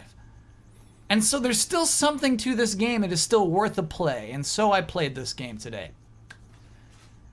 Metal Gear Survive is it's a straight up zombie game. They're referred to as creatures. Those are zombies. You're fighting waves of enemies who come into your base, and you can set up, as you do in many zombie games, obstructions for those zombies using materials that you collect. This sounds like everything Kyle Bossman hates. Except for those first two words of this game's title, Metal Gear. And so it is. Is the Metal Gearness of this the differentiating factor? Because this game's got vibes. Wait a minute. Sure. You say Metal Gearness. Yeah. We can't just ham wave away. What does that mean? And what does that mean in a multiplayer context? How do you put Metal Gearness into a multiplayer game? Tactical espionage action is how I'd respond to that. In a Call of Duty zombie game, you're blasting. You know what? Call of Duty Zombies, I should give them credit. There's story and really interesting things to discover and explore. But it's definitely not tactical espionage action, and that's really what this brings to it. What if Metal Gear Solid was a zombie game? It's there. This is what that is. We learned today there's a single-player component to this game that will even have a story. Will it be good? Who knows? Will it be weird? Yes, positively. Positively weird. It has been delayed to 2018, I should say, to make this a better game. What kind of characters did we see, Chef Bossman? Great question. You make your character. You make your character, and it is persistent. It is a character you play as through the single-player story. My next question about that specific thing. Yeah. Metal Gear, the franchise, Yeah. has arguably the greatest catalog of characters in video game history. Does your created character stand among them, or is he just generic wireframe? He or she. You can create a female too, that's cool. Generic wireframes, or do they have personality? Mine has personality because I've designed the character. And here's the thing. This does not take place in an alternate universe. This takes place in what we were told is an alternative universe. What could that even mean? I was really hoping for an answer there. Sorry, inappropriate dig. We all make weird mistakes. This is a strange game. It's you collect resources throughout the map as Snake did in Metal Gear Solid 5. You know, exploring. There's a risk reward to exploring outside the map. What is the map? Is this a map we've been to? Did you recognize it from MGS5? Absolutely not. New maps, new crazy maps. The architecture of these maps are interesting. You're in a new world. You're in an alternative world. Alternative world. Yeah. You're rewarded for exploring in between rounds. You can go and find the little walker gears. And obviously that's really good for mowing down the creatures who are honestly zombies. Here's the strange thing about this game. At the end of our multiplayer match, you collected prizes. The prizes you get is loot, yes, but merely recipes for loot. Everything in this game dies. Your weapons eventually break. Your armor eventually breaks. Nothing is permanent. And so you have to keep collecting these resources. It's the survive of Metal Gear Survive. Nothing lasts forever. If you get a really cool sword, if you get a really cool gun, it will eventually break just from using it too much. But Sounds like Let It Die, kind of like that. Is that a fair comparison? I've never played Let It Die, but sure, if any breakable weapon type game, it's like that. Speaking of Let It Die, Yeah. that's a free-to-play game. Yeah. That is a game that costs $0, and the way they make that up is if you want to make things a little bit easier, you can spend some money. And this is Konami, a company that you had to pay $60 for the Phantom Pain. Yeah. After paying for a demo of it called Ground Zeroes. No. This is the chef speaking. This is not Ben Moore. No chef. This is not Ben Moore. This is not Ben Moore. I'm just translating, okay? Okay, of course. Sometimes there are mistranslations. Of course. He's so defiant. Yeah. A good chef is. In Phantom Pain, Yeah. there are microtransactions. Yeah. It was filthy. Yes. It was implemented filthily. Yeah. Does it not concern you that this multiplayer-only game is just an excuse to shove as many of those in as possible? This is a $40 game. Or no, I'm sorry, it is a less than $60 game. It's not actually determined what the price will be. This is going to be a dirty game. A dirty game? This is devil hair pasta. This is going to be a game that will have dirty microtransactions. You will feel dirty for playing this game. You will feel wrong. You will feel like you're doing a bad thing. But there is still a fun game beneath this. So you were enjoying these microtransactions. I'm with you, man. I'm on the same wave. It's weird. It feels weird to like this game. And I do like about this game, what I would say is that this game does have its own unique vibe. It's not just copied and pasted. It's not just a cheap cash-in. It's like, let's find a weird aspect. Let's make this its own strange game. It's not Metal Gear Solid Survive. It's Metal Gear Survive. And it is successfully its own thing, its own game. Did anybody show up? Any characters that we know No. No. at all? No. Is there a radio component like the Like a codec? code? Yeah. No. Um, But maybe in the story. We saw none of the story and they were not willing to talk about it.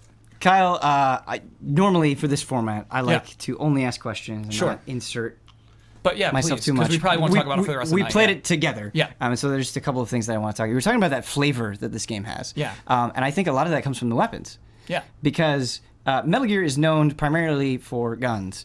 However, there was a giant, what can only be described as a futuristic greatsword that a heavy character was Yeah, you using. said sword, and I was like, Yeah. huh? Yeah. It was a big, thick sword. And like a jet-propelled hammer. Yeah. And it felt really good. Yeah. There's cool, weird melee weapons that you feel like are kind of constructed in the scenario where we're in a strange universe, alternative universe, where we just have to pick up things and fight with those. Right. And you were talking about those side missions, Yeah. and like I think when you, I think this is a game that when you explain, it sounds really bad. Like, yep, it's probably going to be filthy with microtransactions. Yeah. Yep, you're fighting zombies in wave-based multiplayer gameplay. You played this 100 times before. But it was like very tiny things that separate it. So you have these side missions in between rounds where you can go. And what I liked about the design is the side mission that I went, the second side mission that I did, I encountered an enemy that I hadn't encountered before. It was an armored enemy, and none of my weapons worked on it. In order to damage it, I had to get the thing that it was guarding, and then I could go and demolish it. And I thought that was really cool, where I could take this huge risk and just like, because if you get hit by this thing, like huge chunks of your health are going away, and you're not even at the final and most intense round of the whole thing. And so I thought that was a really cool component of it, for sure. Yeah. It's a game that would never exist if Konami respected Kojima like he deserved. However, it's a game. It's a video game, and it's fun, and it's sometimes you have to, I don't know, you don't have to at all. You don't have to play this game, but this game will exist, and it will be fun and interesting. And you will take a shower after you play. Please take a shower after you play this. Yeah. Kyle, I have a message from the chef. Oh. This is like you coming into the restaurant without a shirt on. You don't do that. When you come into the restaurant, you treat it like a holy place. And I can feel the filth from here. You've gone rogue. Yeah. The greatest chefs in the world go rogue to prove the world that there can be a different way. But like any way, there are 3 components. What filth will you cover the noodles with? It's a thing. I knew I was bringing unconventional noodles today, and so I needed a sure thing. This broth is so tasty. Oh? This is some tasty, thick, salty broth. Nani? Moss. Dude, I tried to play this. The game is called Moss. God. Now, you may have seen this in Sony's press conference, in the most boring part of their press conference, when they went through 6 VR games. This was the most promising of the 6 VR games. This is a game in which you play. It's very interesting. This is the whole thing. Okay, you know what? I'm going to start with the developers. We'll start there. The team who made this is called Polyarch, and I don't like to do this normally. They're former Bungie people. And anybody can be from anywhere, you know what I mean? It doesn't make you better for being from Bungie. But the thing is, you play this game for a second, and it's kind of like, who are you? And they're like, well, we're formerly Bungie. It's like, oh, that makes a little more sense now, because the animations are great, the visuals are great, the thought put into this world is great. These people said, look, we formed this studio, we want to make VR games. VR is still a small platform. You can't make a big budget game for VR and make your money back. And so we knew we had to make a small game. And what we wanted to do is just, if we're going to have to make a small game, make it compact. Make everything in that small game matter. They said they were inspired by how in the original Legend of Zelda, there is some sort of secret on every square. Every rectangle you travel to, there's something in there. And so they wanted to make a game like that. Just a game full of little mysteries, a game full of attention to detail. And that's what this is. You think of VR and the doors it opens, but it also is inhibiting in a lot of ways. You have to account for VR in a lot of ways. And so what this is, it is a adventure platformer where you're going to watch a little character move around and you control that character. However, they also want to account for you, yourself, peering into this world as not just a camera. So your vision, you, the player, are also a character. You're called the reader. And that's what, in that opening trailer, you see yourself look into the reflection. But it's not just that. In 2 ways. So you're holding the controller. You're holding the PlayStation 4 controller. It's the only way to play this. With the PlayStation 4 controller, sorry. I'm surprised. Oh, that you're using the PlayStation 4 controller. Yes. Oh, yeah. And I was too. I was like, can I use the moves? And they said, no, you'll see why. And so with the PlayStation 4 controller, you interact with things in the environment. You can brush things. You can brush the ferns and it'll interact with those. You can rub Quill's ears. Quill is the name of the mouse. And she'll like a cute little mouse. She'll like it if you rub her ears. Yeah, you could rub her belly even, and she's just like... So you interact with the environment. That's also how you solve puzzles. You can lift chunks out. You can rotate things. You can like move things from places to places, and it feels like you are actually having an impact on this world. If you pick up the mouse, if you touch the mouse, the right trigger is just like grab. You feel her heartbeat in the controller. Yeah, it's that interaction, that level, that connection is really incredible in this game, and it's what it's about. The mouse is called Quill, you're called the reader, and that's sort of the idea, is you're creating the story together. Player camera, player mouse, and you're controlling both of them. You control the mouse itself with the left analog stick, and X to jump, square to attack, that's it. And R2 is grab. And so you're controlling with your PlayStation 4 controller both the actions you do as the reader and the actions Quill takes as the player. Why do you need the mouse to complete what the reader is trying to do?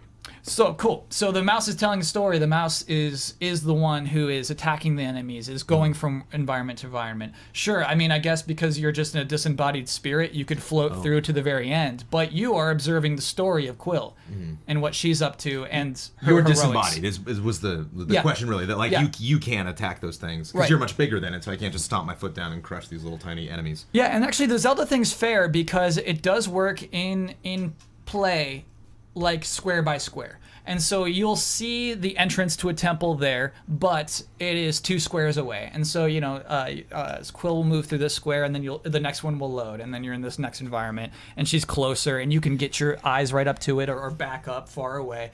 And you are in every environment. You're in a forest, and you can look up and feel the sun shining through those leaves, and you can feel when you're in a temple, and the echoes, and just the way, you're...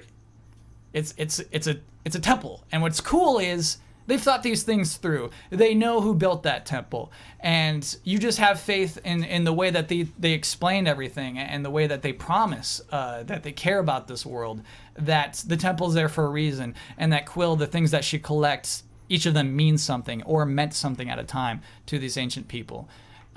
Very short demo, but a lot of really interesting puzzle things that are so fun to do. Not just because of this very important connection between the reader and Quill, but because of VR, because of being able to peek. Okay, so basically I pull up a tower, and it's got like windows and things for Quill to move forward. But I can peek inside of this tower and watch her do her thing as I rotate it around. Just super interesting things.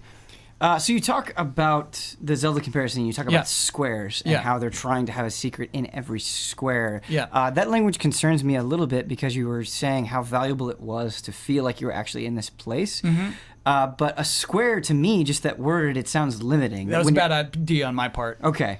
Does it feel like it's just a bunch of divided up sections, or is there a continuousness to it? It is a bunch of divided up segments. Yes. Like, that's the honest truth. Yes. But because you can see where you're going next, and you can see where you came from at every point, it does feel connected. And I think that's very important. Sure.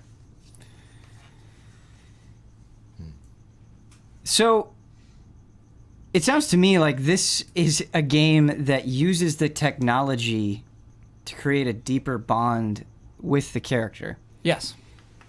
What I'm worried about is that there are going to be some obvious plays. So you said that you could feel the heartbeat. Is there going to be a segment where the heartbeat has gone out? Is there going to be a segment where it's clearly in danger and you're frankly trying to... It's just, I wonder, what is beyond, hey, here's a cute character that you want to protect? Is it more than that? Is this actually, like, not somebody you believe in just because of how they're presented, but because of what they're doing? Yeah, so the answer to your first question is that if she dies, you revive her. I didn't see it in action because I'm too good to get hit once, but apparently it's got like 3 HP, or she does, Quill, but then you revive her by picking her up, and that's the heartbeat mechanic again at work. So yeah, it will go out. Okay. To answer your second question, if it's cheap or not, if you'll ever respect the character, absolutely. The game is about her heroics. And basically... But she sounds invincible. She's invincible because you're by her side. Every video game character is I have invincible. too. Well, you So don't have to there's pick no it up. stakes. So if she's ever in danger, it's like, oh no, some things are running at her. Can you just pick her up and be like, No. You you're can't not in pick her up. danger anymore? But you can just revive her unlimitedly. Yeah, like any video game character. Like you still get a game over. So you restart. You don't just like, oh, she's down. Okay, pick her up, revive her, and then you continue. It like goes back. There's like checkpoints. It's a really good question. I didn't see it in practice. Okay, I should have died on purpose. Yeah, you're too good. You're Too good. I'm sorry. I'm too good. Too good. But Ben, yeah, I don't think. I think the way that they explain the story is we're looking at a hero's journey for this mouse. They actually care about this character, Quill, the mouse, deeply, and I think that's so interesting. And basically, the way I assume the game starts, but the demo started certainly, is opening this book in this giant library, and we're learning the story of Quill. And so I think that's part of it, is we're interacting with the story of Quill. It sounds to me like you put Forbidden Noodles in and then feverishly tried to cover it up with the tastiest broth you could find. That is a pairing that almost sounds to me like the two cancel each other out. So there's time for the spice. There's the time. Yeah, this is a really differentiating The right thing here. that ties it all together. And what I want to talk about is presentation. Presentation of video games. Because when you have these press conferences, which I would argue are sort of, it wouldn't be E3 if we didn't have big press conferences to look forward to. Our minds went wild with possibilities of new games. If I was just a cold, hard businessman and I was planning these press conferences, I would want to put the most exciting things in there. I would want to have the big announcements. I would want to have the things that make the most sense. But what about all of these games? You walk around E3, you see so many games that are not in those press conferences. And because E3 is open to the public this year, the lines are bigger. And so if you're somebody that's covering games, it's harder to get in and play even all of the big things that you're trying to see. And so you have all of these games that are harder to get access to. Is that a problem? Does that matter? Are we focused only on what we're being shown? Is there not enough of a considered effort to go out there and find things that this person didn't pay a booth for? They're just somebody on their laptop that came to E3 and are frantically trying to show it to as many people as possible. What about those people? Are there games less worthy of being talked about? Yeah, that's interesting, Ben.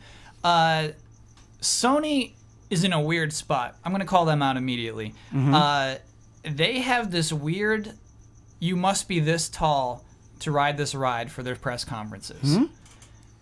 What about Moss? Is Moss that tall?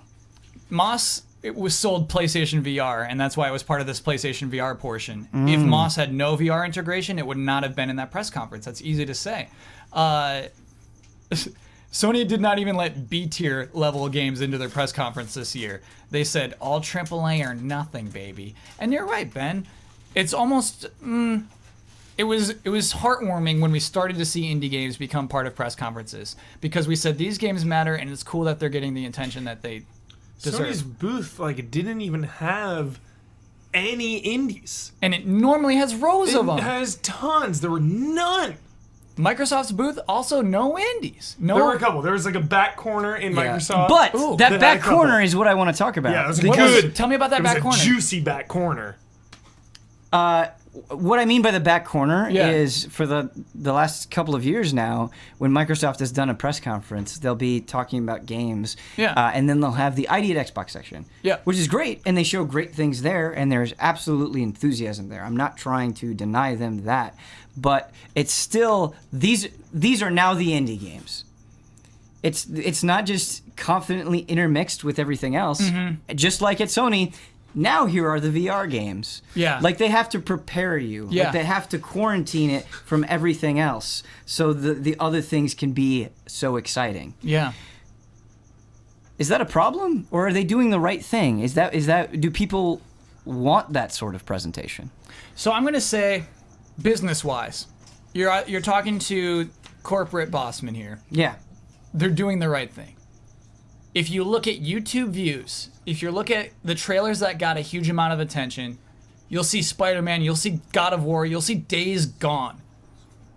They're getting the YouTube views because they were given that emphasis at that time, and that was it. They're programmed in this sort of idea of we don't want to bore a soul. We don't want anybody to be bored at any moment. We only want it to be huge, huge, huge, huge, huge the whole time through. It's hard to say. Corporate bossman's hard to say. You programmed that wrong. You should have put little interesting indies in there. You have an interesting indie game on your store every single week. Would it have hurt to mention one of them? And to me, they would say, yes, it would. This is our showcase. I guess what I would say is it's disheartening to be an indie developer with no means of attention.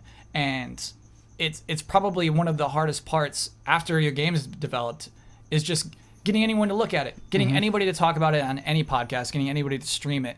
And you know that if that one huge person streams it, you finally get the attention, you finally start getting momentum. Otherwise, you can't. Otherwise, your game dies and you lost money on the years it took to develop it. And so it's super interesting, Ben. It's because we're entertained by the games we're entertained by, and we can't help that. We can't tell an audience that they should like indies more because they like what they like, and they like the broad things because broad things are the things that most people like. You know, it is that simple. And so it's hard to tell anybody they have an obligation to draw more attention to the smaller games when it's really the obligation is on anyone to discover games for themselves. The truth is, my heart says put those interesting indies into your press conference. My brain says no way, keep them out. You're making money, you're getting the views, keep them out. And my heart says give them the attention. They need it. You can make them. You can make their world. And it's not as if Microsoft and it's not as if PlayStation, it's not as Nintendo, they all love independent games, but they don't need them in that one particular spotlight, in that one particular moment. They say this is when we need to represent our brand at its strongest. And so for that reason, I got to understand. I got to side with the corporate side on that one. They do, each in their own way, support the independent games in incredible ways. They do. And so maybe not at E3. I would like for it to be different, but I understand that it's not. But don't you have to start somewhere? And don't you have to have that year where you say, we're opening with this? Yeah. We're opening with this because we believe in it. And then you get resident sleepers in Twitch chat. Yeah, but you're going to get resident sleepers no matter what you do. Yeah, sure. But that's the thing, Ben, is for Sony to say this deserves the attention more than they opened with Uncharted. That would be wrong. That would be simply wrong. I'm sorry, it wouldn't be simply wrong because there are more interesting games than Uncharted The Lost Legacy. But Uncharted The Lost Legacy is Sony's brand, and that's their time to show off who they are, and I get why they do that. I do not want to take away from your spice, but there's been something that I've flipped sides on. Okay. And that has to do with Dragon Ball FighterZ.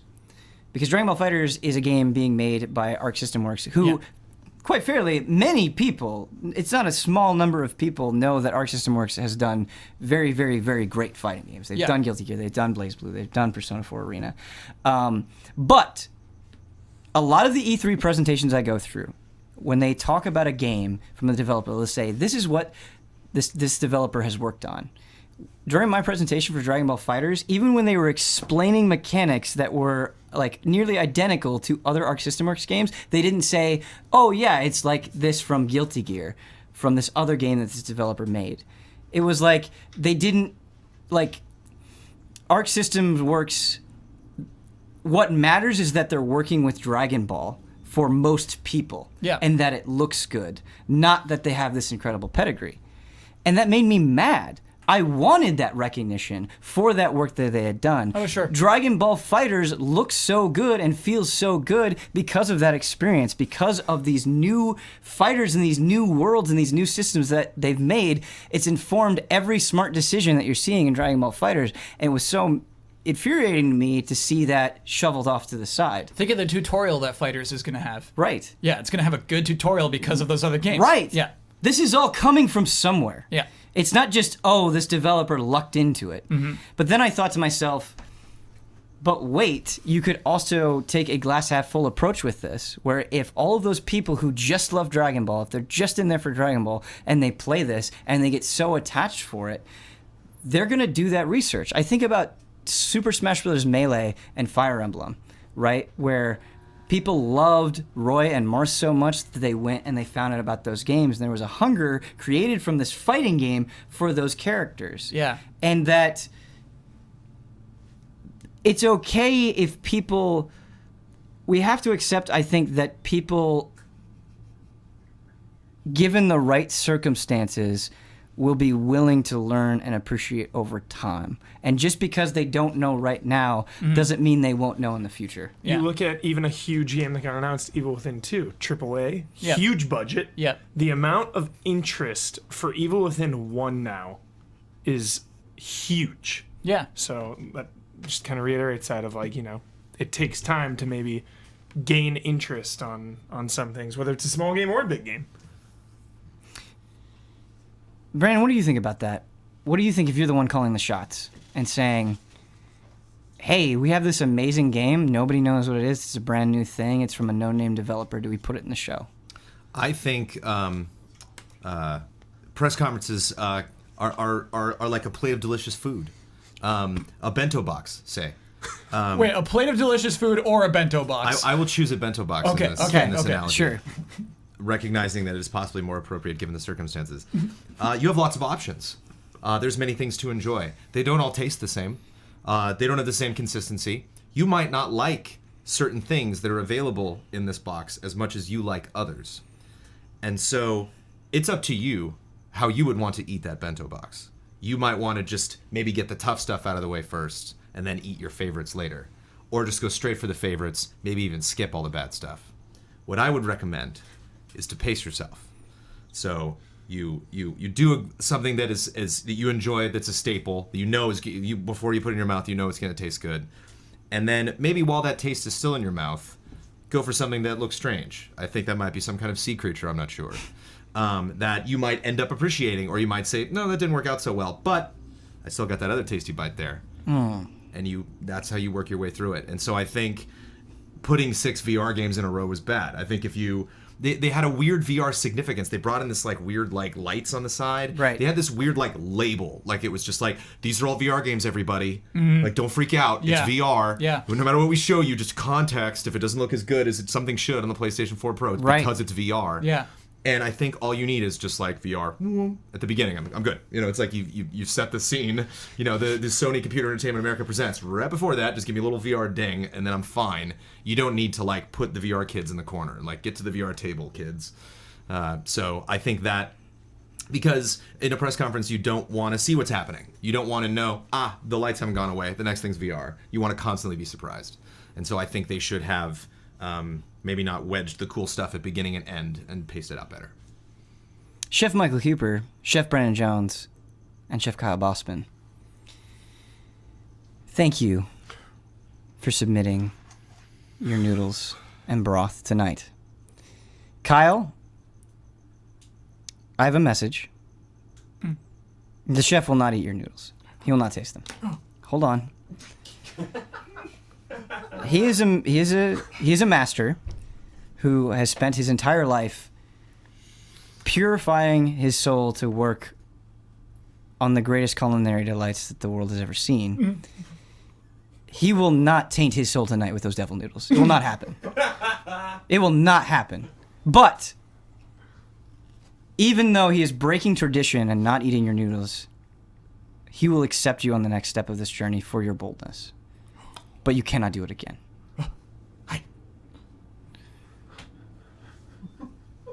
The chef says that he will see you back next year, and that you will learn 2 small details that you must think about and prepare for. The first is the name of the chef. His name is Boronobu Shizuya. That will never be said again. If you forget it, you will be punished. And you must address him by that name. It will not be said on any podcast. It will not be said offhand. There'll be no drafted tweets with that name. That is the one and only time it will ever be said. And second, next year, he's decided that you are all finally worthy. Even amateur chef Brendan Jones. This was his first bowl. He will take you to his homeland next year to show you some special ingredients for some new noodles and broth. And his homeland is not in Japan. What a tease. Thank you all for joining me for the E3 2017 edition of Frame Trap Noodles and Broth. I know we're getting very crazy, but I hope you enjoyed the games that they presented, how they presented them, Can as I have well an as the epilogue? spice. You can absolutely have the epilogue. I want to shake Huber's hand Yes! and look him in the Yes. eyes and say, "You did great today." I also wanted to try Chef Bossman's noodles. Oh, so after the chef is Yeah, left, I wanted to try them. Wait. epilogue. Wait. You're going to taint your soul? I want to taste them. Oh my god. Yeah. I was so intrigued. Please. I run outside and call my mom right away. I was not expecting to desire. I was not expecting to desire these noodles, but Chef Bossman So I've left two. prepared them in such a way I've left two of it. Okay. that I could not Yeah. restrain myself.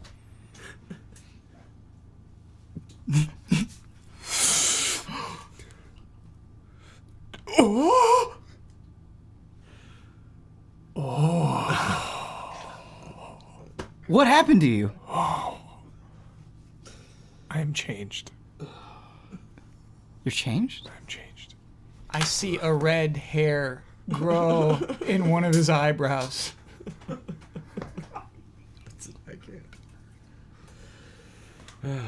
How will that change manifest next year? That's going to be it for Frame Trap. We're going to return next time, and it'll be what you've been playing. It will be a Hotake. There might be a forbidden word. Huber may already know what that forbidden word is. And there will be emails. I hope you enjoyed it. I hope if you've never seen Frame Trap before, this gives you kind of an idea of how it's what I want it to be and what I hope it is. I hope it's a blend of the serious discussion, and I hope it's a blend of the silliness in equal measure, because you need both to have a good time. Thank you all for watching, and we're going to be right back. Don't go anywhere. Don't leave Twitch if you're watching right now. We're going to be back with some impressions. We have so much to cover. We're going to be here until 2 a.m. when Damiani abandons us for Eorzea. Please look forward to it.